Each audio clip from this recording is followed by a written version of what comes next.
오늘은 익숙함이 가져온 결과라는 제목으로 하나님의 말씀을 나누겠습니다. 어떤 본문 말씀으로 설교를 해야 할지 기도하면서 고민하던 중에 예수님의 공생의 첫 번째 설교에 대한 기록을 읽게 되었습니다. 예수님은 이 첫 번째 설교를 통해 자신의 정체성과 사명을 분명하게 밝히셨습니다. 그런데 이 설교를 들은 이스라엘 백성들은 잘못된 반응을 보여주었습니다.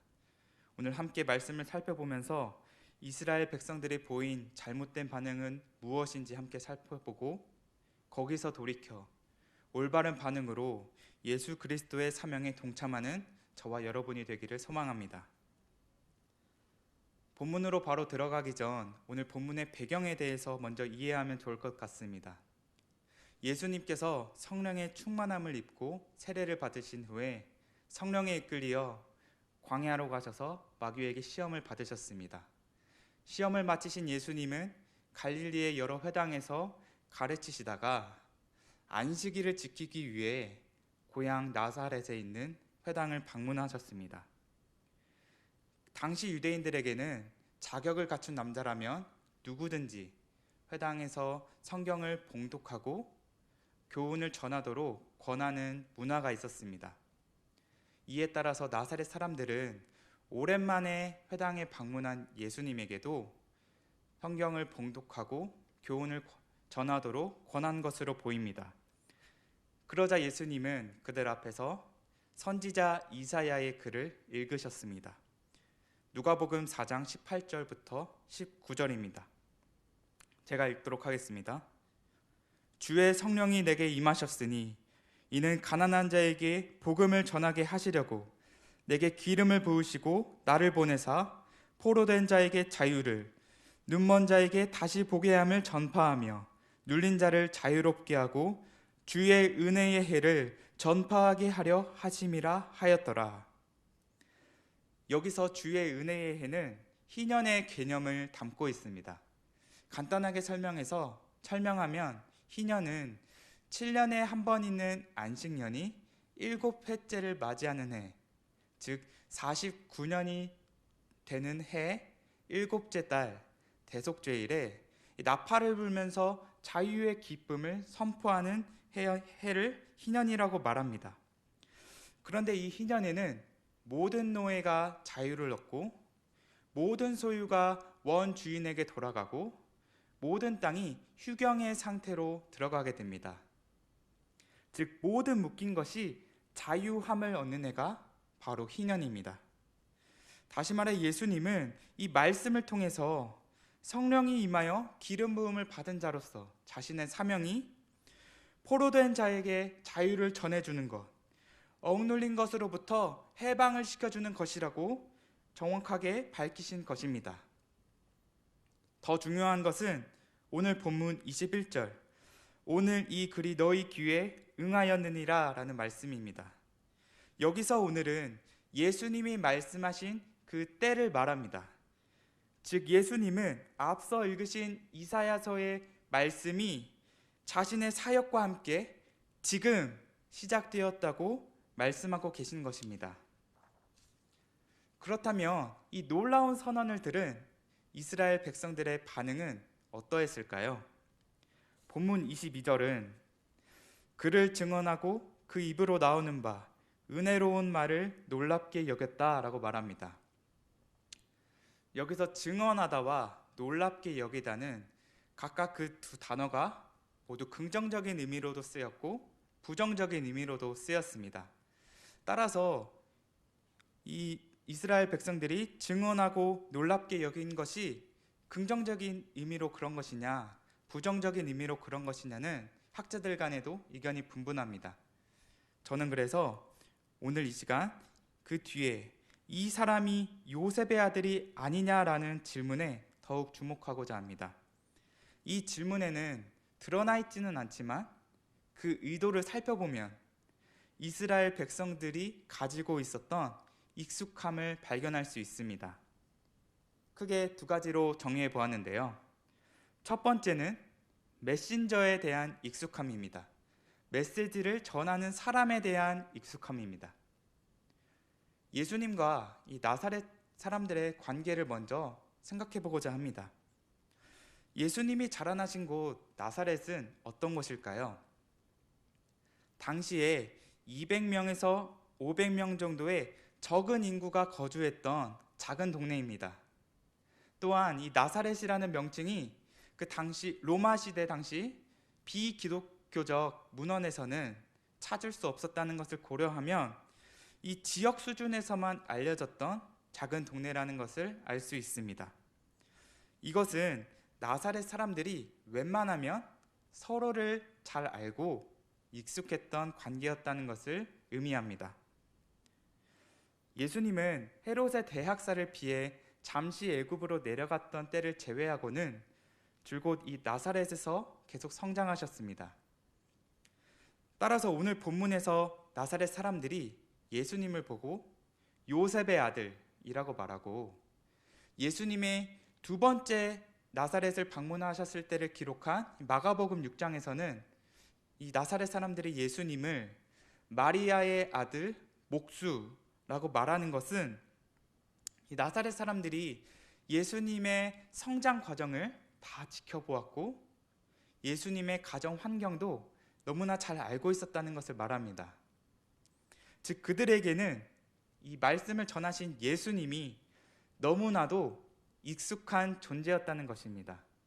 그런데 이 익숙함이 예수님의 정체성을 받아들이지 못하게 하는 걸림돌이 된 것입니다. 예수님께서 말씀을 통해 기름 부음을 받은 자로서의 정체성을 분명하게 밝히셨지만 이 나사렛 사람들은 예수님이 너무 익숙해서 이 사람이 요셉의 아들이 아니냐, 어떻게 보통 사람의 아들이 이러한 주장을 할 수 있느냐라고 말하면서 의심하고 있는 것이죠. 두 번째는 메시지에 대한 익숙함입니다. 한 번 더 나사렛에 대해서 살펴보기를 원하는데요. 나사렛은 이 갈릴리 지역에 위치한 동네입니다. 이 갈릴리 지역을 지리적으로 살펴보면 동쪽에는 10개의 헬라 도시인 데가볼리가 있었고 북서쪽에는 바알의 고향 두로와 시돈이 있었고 북동쪽에는 수리아가 있었고 남쪽에는 사마리아가 있어서 서로 왕래하면서 혼혈을 일으키는 일이 허다했습니다. 또한 이 갈릴리 지역 안에도 철저하게 헬라화된 도시 세포리스와 티베리아스라는 도시가 이방인의 중심지 역할을 했습니다. 따라서 이 당시 갈릴리는 흑암의 땅, 이방의 갈릴리라고도 불렸습니다. 이런 지리적 특징 때문인지 이 갈릴리 내에서 거주하던 유대인들에게는 강력한 유대 민족주의 성향이 있었습니다. 마찬가지로 나사렛 사람들도 강렬한 유대 민족주의 성향을 가진 것으로 보입니다. 이런 배경을 가진 나사렛 사람들에게 예수님께서 읽으신 이사야서의 본문은 아주 익숙한 본문입니다. 익히 알 뿐만 아니라 깊이 사랑하고 또 그 말씀으로 소망을 품었던 자들입니다. 그런데 예수님은 그들이 이 본문에서 가장 중요하다고 생각하는 구절, 이 본문을 떠올리면 곧바로 머릿속에서 생각나고 소망을 주는 그 구절을 읽지 않으셨습니다. 이사야서 61장 2절에는 이렇게 기록되어 있습니다. 여호와의 은혜의 해와 우리 하나님의 보복의 날을 선포하여 모든 슬픈 자를 위로하되. 예수님이 읽지 않으신 구절을 금방 눈치채셨을 겁니다. 여기서 하나님의 보복의 날은 이사야서 61장 6절 하반절부터 7절에 더 자세히 설명되어 있는데요. 너희가 이방 나라들의 재물을 먹으며 그들의 영광을 얻어 자랑할 것이니라. 너희가 수치 대신에 보상을 배나 얻으며 능욕 대신에 몫으로 말미암아 즐거워할 것이라. 그리하여 그들의 땅에서 갑절이나 얻고 영원한 기쁨이 있으리라 라고 나옵니다. 나사렛 사람들에게 이 본문은 당연히 심판을 말하는 본문이었습니다. 그런데 예수님께서 주의 은혜의 해를 전파하시는 분이심을 이 본문을 읽으시며 밝히셨지만, 나사렛 사람들에게는 예수님이 자신들에게 익숙한 이 심판의 본문을 자비의 본문으로 바꾸어 버린 것이 예수님의 사명을 올바르게 받아들이지 못하게 하는 걸림돌이 된 것입니다. 그래서 그들이 이 사람이 요셉의 아들이 아니냐라고 이 질문할 때 그 의미는 이 동네에서 자란 그가 이 본문이 우리에게 어떤 의미인지 모르는가? 라고 말하면서 적대감을 보이고 있는 것입니다. 그렇다면 이 이스라엘 백성들이 가졌던 이 두 가지 익숙함이 가져온 첫 번째 결과는 무엇일까요? 함께 살펴보기를 원합니다. 23절입니다. 예수께서 그들에게 이르시되 너희가 반드시 의사야 너 자신을 고치라 하는 속담을 인용하여 내게 말하기를 우리가 들은 바 가버나움에서 행한 일을 내 고향 여기서도 행하라 하리라. 먼저 우리가 한 가지 기억해야 할 것은 예수님께서 너희가 내게 말할 것이다 라고 하실 때 이미 이스라엘 백성들의 마음을 생생하게 읽으시고 말씀하고 계시다는 것입니다. 다시 말해 예수님께서 이스라엘 백성들에게 단순히 그들이 너희가 이렇게 말할 거야 예상하는 정도가 아니라 이 사람이 요셉의 아들이 아니냐라고 보였던 그 반응에 담겨진 그 마음을 생생하게 다 아시고 지적하고 계시다는 것입니다. 이것을 기억하면서 그 내용에 대해서 더 자세히 살펴보겠습니다. 예수님은 이스라엘 백성들이 의사야 너 자신을 고치라 라는 속담을 인용할 것을 말씀하십니다. 이 말씀이 의미하는 것은 이 속담은 당시 유대 사회에서 아주 흔하게 쓰이던 속담인데 이 말씀이 의미하는 것이 의사야 너의 가치를 증명하라 너의 백성을 치료하라 라는 것을 의미합니다. 즉 익숙함 때문에 예수님의 말씀을 받아들이지 못했던 이스라엘 백성들이 이제는 예수님께 증명할 것을 요구하고 있는 것입니다.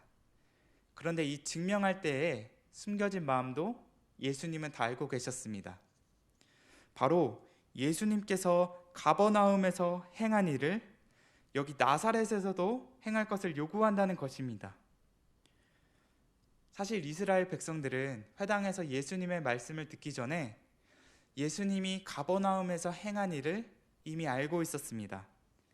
그들은 가버나움에 대해 질투심을 느끼고 있었고 이 예수님께 그 질투심 때문에 여기서도 표적을 행하라 라고 요구하고 있는 것입니다. 예수님의 말씀은 계속 이어집니다. 24절입니다. 또 이르시되 내가 진실로 너희에게 이르노니 선지자가 고향에서는 환영을 받는 자가 없느니라. 예수님은 이 말씀을 통해 자신이 선지자라는 것을 다시 한번 밝히셨습니다. 그런데 우리가 주목할 것은 여기서 환영을 받다라는 의미의 단어와 앞선 19절에서 주의 은혜의 해를 전파한다고 하실 때 이 은혜라는 단어가 동일한 단어라는 점입니다. 즉 이것은 예수님은 이스라엘 백성에게 주님의 은혜의 해를 전파하셨지만 이스라엘 백성들은 주님의 은혜를 전하는 예수님께 은혜 베풀기를 거부하고 있다는 것입니다. 정리해 보겠습니다. 이스라엘 백성들의 익숙함은 예수님의 정체성과 사명에 대한 의심과 적대감으로 이어졌습니다. 동시에 이웃 동네에 대한 질투심으로 예수님께 증명하라, 표적을 요구하기도 했습니다. 더 나아가서 은혜의 해를 선포하신 예수님을 거부하게 되는 결과를 가져온 것입니다. 이에 예수님은 다시 한번 이스라엘 백성들이 잘 아는 두 역사적인 인물인 선지자 엘리야와 엘리사의 이야기를 통해 자신의 정체성과 사명을 알려주십니다. 본문 25절과 26절에 나오는 엘리야의 이야기는 열왕기상 17장 8절부터 24절에 나오는 이야기 내용을 인용하신 것입니다. 엘리야는 원래 이스라엘 백성들의 불경건과 바알을 숭배했기 때문에 하나님께서 심판하실 것이다 라는 메시지를 아합 왕에게 전하려고 보냄받은 선지자였습니다. 그러나 그는 하나님에 의해 두로와 시돈에 있는 사르밧 지역의 한 과부에게 보내졌습니다. 하나님의 은혜가 이스라엘 백성들이 아니라 이방 땅의 한 과부에게 임한 것입니다. 또한 27절에 나오는 엘리사 이야기는 열왕기하 5장 1절부터 19절의 내용을 인용한 것입니다. 이 내용에 등장하는 나아만은 나병을 치유하기 위해 엘리사를 찾아온 아람 군대의 지휘관입니다. 그는 엘리사의 말대로 요단강에서 7번 몸을 깨끗이 씻고 몸의 깨끗함을 얻었습니다. 하나님의 은혜가 이스라엘 백성이 아니라 한 이방인 나병 환자에게 임했다는 것을 보여주고 있습니다. 선지자 엘리야를 통해서 이방인이면서도 가장 낮은 지위에 있던 과부에게 은혜를 받았고, 선지자 엘리사를 통해서 이방인이면서도 나병 환자였던 나아만이 깨끗함을 입었습니다. 예수님은 이 두 인물의 이야기를 통해 앞서 자신이 설교에서 말씀하신 가난한 자에게 좋은 소식에서 이 가난한 자가 이방인을 포함하여 과부, 부정한 자, 가장 낮은 지위에 있는 자, 버림받고 외면받은 자라는 것을 한 번 더 알려주시고, 그들에게 자비와 긍휼을 베푸는 것이 나의 사명이라는 것을 다시 한번 밝히셨습니다. 예수님의 두 번째 말씀을 들은 이스라엘 백성들의 보인 반응이 무엇입니까? 28절부터 29절에 나와 있습니다. 회당에 있는 자들이 이것을 듣고 다 크게 화가 나서 일어나 동네 밖으로 쫓아내어 그 동네가 건설된 산 낭떠러지까지 끌고 가서 밀쳐 떨어뜨리고자 하되, 강렬한 유대 민족주의에 사로잡혀 있던 나사렛 사람들은 예수님의 말씀을 결국 받아들이지 못하고 분노하며 죽이려고 하고 있습니다. 여러분, 이스라엘 백성들의 익숙함이 어떤 결과를 가져오고 있습니까? 처음에는 단순히 예수님의 정체성과 사명에 대한 의심과 적대감이었지만, 지금은 이제 분노와 살이까지 이어지고 있는 것입니다. 한 자료에서는 이 이스라엘 백성들의 모습을 보면서 이렇게 말했습니다. 익숙함은 경멸을 낳는다. 익숙함은 경멸을 낳는다. 익숙함이 가져온 결과가 경멸이라는 것을 오늘 본문이 보여주고 있습니다. 그렇다면 본문이 보여주는 예수님의 정체성과 사명에 대한 올바른 반응은 무엇일까요? 저는 과부와 나아만의 모습을 통해 살펴보기를 원합니다. 사실 이 두 인물 모두 이스라엘 백성들과는 달리 본인들이 가지고 있었던 이 익숙함의 걸림돌을 넘어서 하나님의 은혜를 입은 자들입니다. 사르밧 지역의 과부의 경우부터 먼저 살펴보겠습니다. 과부에게 익숙했던 그 관점에 따르면 당시의 신의 능력은 신의 영역에 한정되어 있었습니다. 즉 과부는 엘리야의 하나님은 이스라엘의 하나님이셨기 때문에 자신이 지내는 땅에서는 능력을 미치지 못할 것이다 라고 생각했을 것입니다. 이 사르밧 지역은 바알 신의 바알의 땅이었기 때문에 바알만이 능력을 미칠 수 있다고 생각했을 것입니다. 이것이 이 과부에게 익숙했던 견해입니다. 그런데 과부는 이 익숙함을 깨고 선지자 엘리야의 말에 믿음으로 순종하여 하나님의 은혜를 입을 수 있었습니다. 나아만의 경우는 어떻습니까? 그는 큰 용사였고 아람 군대의 장관이었고 유력한 인사였습니다. 그런 그가 선지자 엘리사를 만나러 갈 때에 당연하게 기대했던 것은 그가 엘리사로부터 귀한 손님의 대접을 받고 나병을 치유받는 것이었습니다. 그런데 엘리사는 이 나아만을 만나주지도 않고 종 하나를 보내어 요단강에서 몸을 씻으라고 말할 뿐이었습니다. 나아만이 자신이 익숙한 대로 성대하게 대접받지 못했다는 그 사실에 분노했을 것입니다. 하지만 결국 그도 본인의 익숙함을 깨고 엘리사의 말에 믿음으로 순종하여 결국 하나님의 은혜를 입을 수 있었습니다. 말씀을 맺으려고 합니다. 여러분, 이스라엘에도 많은 과부가 있었습니다. 그런데 하나님의 은혜는 엘리야를 통해 오직 사르밧 지역 이방 땅에 한 명의 과부에게 임했습니다. 이스라엘에도 많은 나병 환자가 있었습니다. 그런데 하나님의 은혜는 엘리사를 통하여 오직 이방인 나병 환자 나아만에게 은혜가 임했습니다. 여러분, 예수님은 이 과부와 같은 우리, 나아만과 같은 우리를 찾아오셔서 동일한 은혜를 베풀어 주셨습니다. 로마서 8장 1절부터 2절입니다. 그러므로 이제 그리스도 예수 안에 있는 자에게는 결코 정죄함이 없나니 이는 그리스도 예수 안에 있는 생명의 성령의 법이 죄와 사망의 법에서 너를 해방하였음이라. 아멘. 오늘 이 은혜가 우리에게 주어져 있습니다.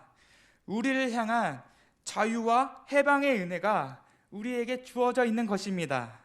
이 은혜 앞에 이스라엘 백성들처럼 우리를 사로잡고 있는 어떤 익숙함 때문에 걸려 넘어지는 것이 아니라 오늘 본문이 보여준 과부와 나아만처럼 이 익숙함을 넘어선 믿음과 순종을 보여주는 저와 여러분이 되기를 소망합니다.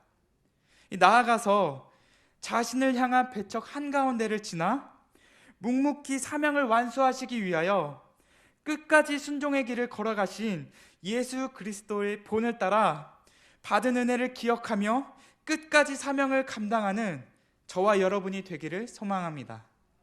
다 함께 기도하시겠습니다.